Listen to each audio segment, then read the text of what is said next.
Hello and welcome to the Discriminating Gamer. Ladies and gentlemen, today we're going to go ahead and take a look at my top 10 favorite civilization building games of all time.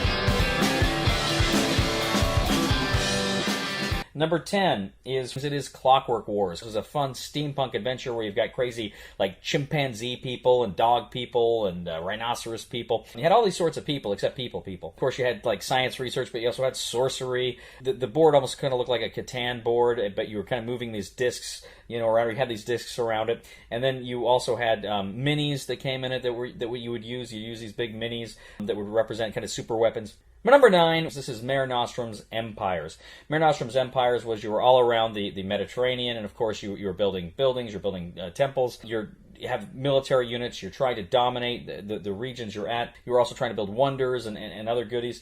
There are different avenues to victory. You can pursue different paths to get victory points, and that one was a lot of fun as well. My number 8, this is Clash of Cultures from Z-Man Games. Of course, there's kind of fog of exploration here, the kind of the 4X idea here of trying to flip over tiles, and then you kind of reveal the landscape, and that was a pretty cool system as well. But you also had kind of these big charts where you put cubes next to certain kind of civics or technologies or whatever that you had that would kind of contribute to your civilization. Of course, you had some combat. You would have barbarians that would come up you'd have to fight. It was about the right length, not too long, not too short. My number 7, going into it, it's going to be very long or play at a lower player count, but this is Ancient Civilizations of the Inner Sea from GMT Games. This is a game that is a whole lot of fun because it's so mean. You're playing these cards against each other that are taking your discs away or adding barbarian discs or moving discs around. But you're kind of setting up your strategy, and the people are playing these cards, and you kind of don't know what's going to happen and who's going to play one on whom. And it's a very mean game, but it's a game you're laughing at throughout the card phase there because you're going back and forth trying to kind of screw each other over. But there's not so much randomness that it actually completely mitigates the strategy. And there's a lot more going on here. Again, you're building wonders. The way the discs work, they're both your units on the board, but they are also currency you can spend. Cards you have are resources. They're also a currency. My number 6 this is History of the World. History of the World's great because you don't just play one civilization. You kind of build up a civilization, and then that one kind of goes into a decline kind of a thing, and then you build up another civilization as well. And each civilization that comes up has its own unique kind of powers and what have you. My number 5 is Civilization: A New Dawn from Fantasy Flight Games. Civilization: A New Dawn is kind of a streamlining of their previous Sid Meier civilization. Now, I'll tell you right now, the combat in it, the military aspect of it, is okay, but the base game is very cool. It's got this card system where as soon as you play a card, you put it back to the first place, and the other cards slide up. But where the cards are along that track determines how powerful they are. So you can play, a card you need here, but it's not very powerful, or you can play a card here that is very powerful. My number 4 is Space Empires 4X. It is a great, grand, epic space adventure. It's a space empire building game, but it also fundamentally is a war game because you've got all these different fleets, and you've got to push, you've got to be aggressive in this game. I think it works best as a 2-player game. My number 3 is Eclipse. First edition. Like I say, it's an economic game. It was billed as kind of a TI-4 killer, which it wasn't. You're exploring the galaxy.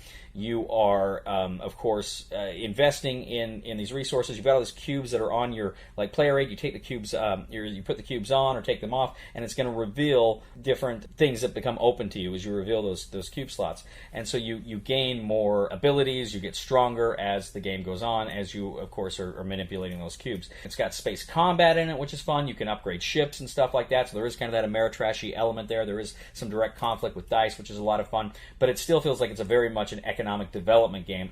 My number 2 game, this is Star Trek Ascendancy.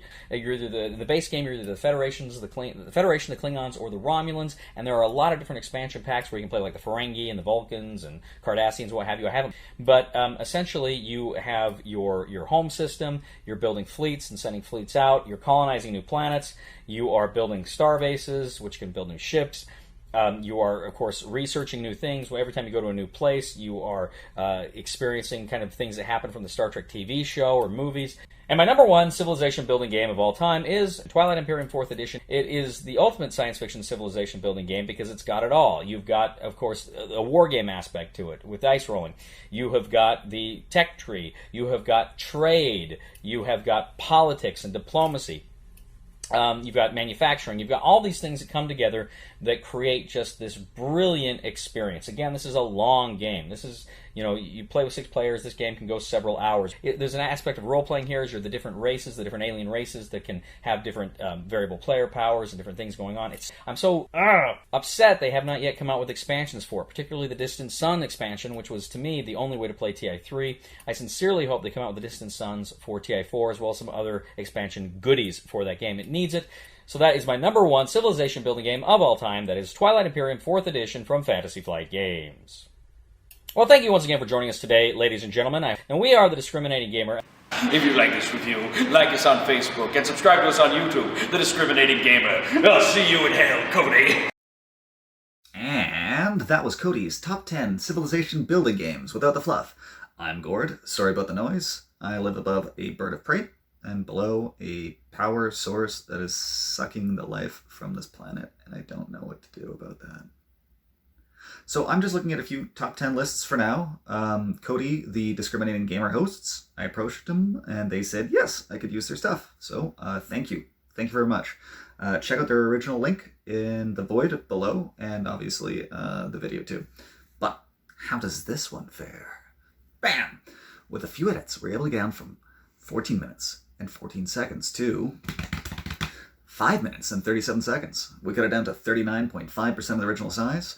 We could have a compression ratio of 2.53 to 1. We cut out 8 minutes and 37 seconds, 517 seconds total, or the equivalent of 5.74 moments. Not bad. Bam! Now, is that too much fluff? Who knows? We're just taking samples right now.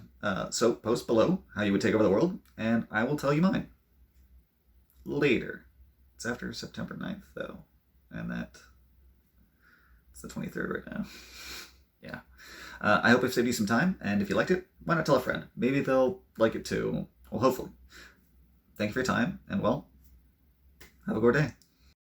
I'm just going to jump right into it with my honorable mentions. First of all, Tiny Epic Kingdoms, more about Rise of Empires by, it was Mayfair, and if you don't like TI4, there is something wrong with you.